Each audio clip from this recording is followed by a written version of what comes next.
What's up guys, it's Graham here. So a few months ago, I made a video announcing that I was leaving California and moving full-time to Las Vegas, Nevada. That was a decision I never thought I would make because prior to now, I've spent my entire life in Los Angeles. It's where I grew up. It's where I started everything, and it's where I met so many people that would forever change my life. But 2020 flipped the landscape for so many people, and I was certainly one of them. Even though moving to a new state was something I had loosely been considering for a few years now, when a friend decided to surprise us on an impromptu home tour of the Summerlin and Henderson areas of Las Vegas, something just immediately clicked that this was the right area to move into. Traffic was non-existent. Home prices were a fraction of what I was used to. Everything is significantly less expensive. There wasn't trash thrown across the sidewalks. Parking was everywhere. And as more and more people I knew were moving to the area, it just started to make a lot of sense that now is the time to make it happen. Now, I realized that most people would want me to simply focus on the tax savings because California has a top state income tax rate of 13.3%, whereas Nevada has a state income tax rate of 0%. And absolutely, that was part of the equation and how I was able to justify getting a larger home with a lot more space for less money. But there's so much more to it than just that, and now that I've officially made the move from California to Las Vegas, I want to share my thoughts and experiences of what it was like to relocate, coming from the perspective of someone who's seen both sides. Because so far, I keep seeing videos from people announcing that they're going to be leaving, but very few people ever actually follow up afterwards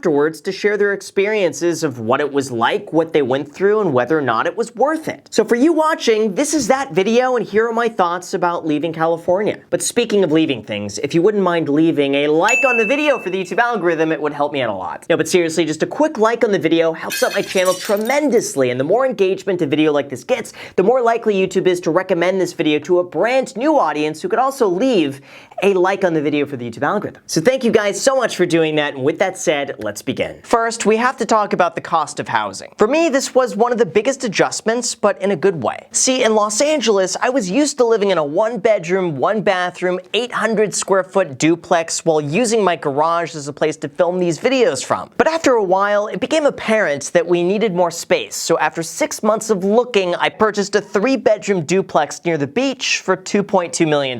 For me, that was a huge upgrade on space, and that was one of the first times I had more than one bathroom in quite some time. But once we started looking at homes in Las Vegas, that was on an entirely different level than I was used to. For half of the price of my 1924 home in Los Angeles, you could get a completely renovated 6,000 square foot home on a full acre of land for $1,150,000. Property taxes are also 30% lower than Los Angeles as well. So these savings extend way beyond just the price of the home. That's why so many people have commented on the size of my current home, and even though it's way bigger than I have ever lived in, and it's taking some getting used to, it's still almost half the cost of where I used to live. See, the reason housing prices in Los Angeles have risen to such an incredible rate is due to very strict zoning regulations that make it impractical to build anything other than a luxury unit combined with a very limited amount of land for sale. For example, when you're buying a 1,000 square foot home in Venice Beach for $1.7 million, the structure of the house itself is probably only worth maybe $150,000 or so. But the other $1.5 million is the price that you're going to pay for the land and where that home is located. Now, Las Vegas, on the other hand, is completely flipped. If you're spending $1 million on a house, the house and structure itself could be worth $800,000 for the size and finishes and the quality. And then maybe the land it's sitting on is only worth $200,000. Now, of course, with the exception of a few high-end communities, land across most of the United States is fairly cheap with almost an infinite amount of it. Like, drive down almost any street in Las Vegas, and eventually you're going to come across hundreds of acres of undeveloped land just ready to build homes on. That means when you compare housing values between what you get in Las Vegas versus what you get in Los Angeles, you get way more house for the money in Las Vegas without tying up as much capital in the value of the land, all with a lower property tax rate. Now, as a real estate investor, you might be able to argue that land in Los Angeles is in short supply, it's more likely to go up in value, and that's why some areas have seen such a big price increase. And that could absolutely be true, and that's why I'm still keeping all of my rental properties in Los Angeles. But from a cost of living standpoint, you can't deny you get way more for your money living elsewhere, and that's the choice I decided to go with. And I get way more for way less than I was spending previously. Second, in terms of the actual process of moving, I'm not gonna lie, it was was pretty overwhelming, and even now I'm still stressing out about it, but not for the reasons you might think. See, as far as the home is concerned, we didn't have to move much. I'm keeping the place in Los Angeles so that we have a spot to return back to from time to time, and the new home in Las Vegas was designed around being as painless as possible as just bringing a toothbrush and we're done. But it has been a daunting process of shutting everything down in California and moving it over to a new state. First was the process of becoming a legal resident in Nevada, and for anybody thinking of leaving California,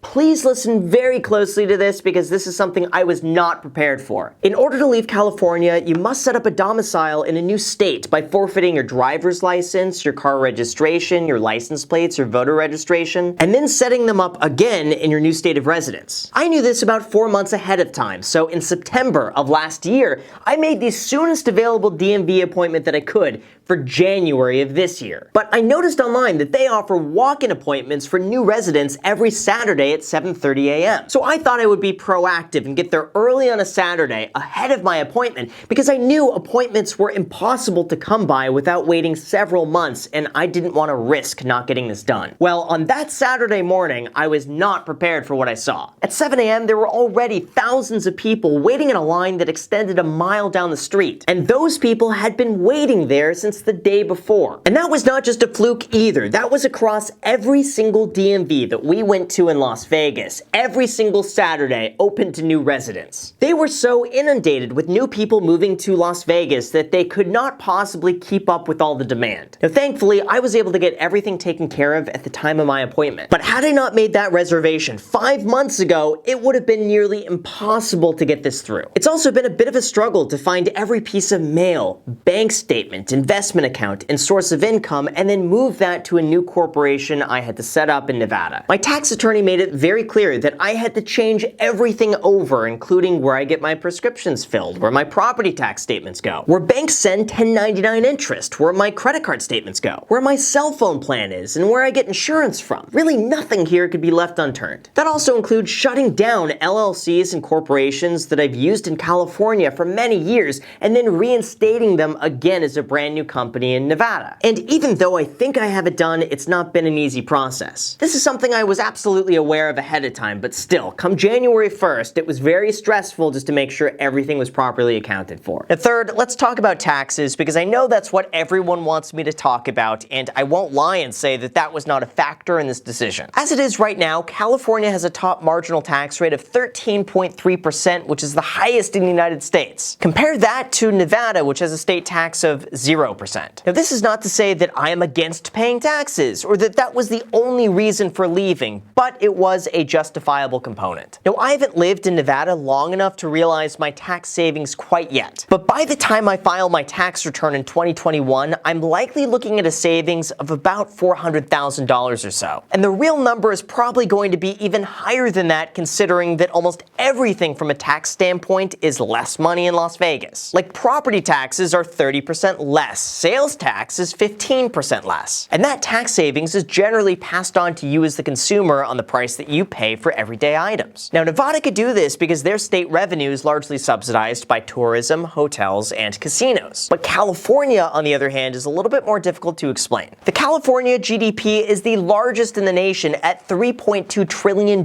with roughly $142 billion of that going back to the state. But the high overhead cost makes it very difficult for that money to be spent efficiently. In the past, I absolutely would have argued that there's an opportunity cost of living in Los Angeles, and even though you pay a higher tax rate, the networking, the scenery, and the opportunities more than make up for it. But now with everything shut down, there's become the realization that you could get just as much done, if not more, in another area remotely with access to brand new opportunities that you wouldn't have had otherwise. There's almost a bit of a movement in numbers happening right now in that nobody wants to be the first person to leave. But when everybody you know starts going to one location, it starts making a lot of sense to move with the tide and experience something new. That, combined with the savings of nearly everything, just added up to a number that made me pay close attention to where it was being allocated and how I would get the best use from it, and have more money left over to support the projects and innovations and entrepreneurs I want to help grow. And practically day to day, these differences are impossible to ignore. Like in California, the cost to operate and start an LLC or an S Corp is $900 a year. but in Nevada, it's $75. In California, the car registration is about 0.8% of the car's value annually, along with a sales tax of 7 to 10% on all purchases and a new $100 electric vehicle fee. In Las Vegas, on the other hand, car registration is $33. And even though they do charge a 1% government services tax on registration depending on how much the car is worth, private party car sales are not subject to sales tax. And all of that could add up to a substantial savings depending on what you buy. I've also noticed normal everyday items are just cheaper, like gas, groceries, restaurants, and even my electric bill. And that's more money now that I have left over to invest in other areas that I want to support,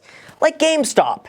Just kidding. Besides that, though, there have been so many other benefits that I didn't fully appreciate until I moved. Obviously, the lack of traffic is fantastic, and before all of you OG Las Vegas people get upset at me that I'm another car on the road from California, I rarely leave the house, so I'm almost never on the road anyway. But when I am, it's incredible to me that the highways and the streets are wide open, without being congested by cars, and I could leave anywhere at any time and get there incredibly fast. The air quality is also significantly better, and even though it might not be as nice as, let's say, Nebraska, it's still a big improvement from the daily smog that I was accustomed to in Los Angeles. It's also been so nice to be able to work amongst so many other colleagues that happen to live just a few minutes away. And anecdotally, everyone I've met here so far has been so unbelievably nice. However, even though there are so many aspects I love about Las Vegas, there are some things that I miss. Obviously, we have friends and family back in Los Angeles that we can't see as easily, but it's not like they wouldn't enjoy a fun Las Vegas weekend vacation every now and then. And since we're a short drive back, we could always go down and visit whenever. The second, there's also the one cliche thing that I miss that I'm sure everyone says, and that would be the weather. I know, I've been spoiled by 75-degree year-round, partially cloudy weather all the time. But so far, nothing compares to the climate of California. I've been to Las Vegas often enough to know what I'm getting into. I'm fully prepared for cold winters. In fact, it was just snowing there the other week. And third, I guess I miss some of that eclectic, creative, artistic vibe of Los Angeles. Now, that's probably only something I'm missing because I grew up around that, and that's something that I was accustomed to. And hey, you know what? Maybe that doesn't resonate with everybody, and that's totally okay. But deep down, I'm a creative person, and that's what I like to show through the work here. Now, beyond that, even though there are a few small trade-offs, my experience has been so far, it's been absolutely worth it. I'm sure there's going to be a lot more I could add to this over the next year as I just get used to what Las Vegas has to offer. But until then, this has been my incredibly positive experience, and everything about it has more than outweighed the benefits of living in Los Angeles. And evidently, judging by the line at the DMV, so many other people feel the same way I do and want to move into Las Vegas. Now, as for California, I'm still keeping my place there as a place that we could return back to on the occasional weekend or if I need to go and visit one of the rental properties. But besides that, I'm spending these next few months trying to build out new places to film from. And I'm really excited to be able to introduce new concepts to the channel that I think would be really fun to watch. It's certainly bittersweet, but at the end of the day, it's been the right choice for a multitude of reasons, and it's opened up so many new doors that wouldn't have happened otherwise. I'll make sure to update everyone after a full year of living here because I'm sure there's a whole bunch of other things that I haven't yet experienced or considered. But until then, I want to say a huge thank you to all of your support and encouragement. I'm really excited on this new journey and just seeing what this year has in store. So with that said, you guys, thank you so much for watching. I really appreciate it. As always, make sure to destroy the like button, subscribe button, and notification bell. Also, feel free to add me on Instagram. I post there pretty much daily, so if you want to be a part of it there, feel free to add me there. As my second channel, The Graham Stephan Show, I post there every single day. I'm not posting here. So if you want to see a brand new video from me every single day, make sure to add yourself to that. And lastly, if you guys want 2 free stocks, use the link down below in the description. And Webull is going to be giving you 2 free stocks when you deposit $100 on the platform, with those stocks potentially worth all the way up to $1,600. So if you pretty much want totally free money, use that link down below. Let me know which stocks you get. Thank you so much for watching, and until next time.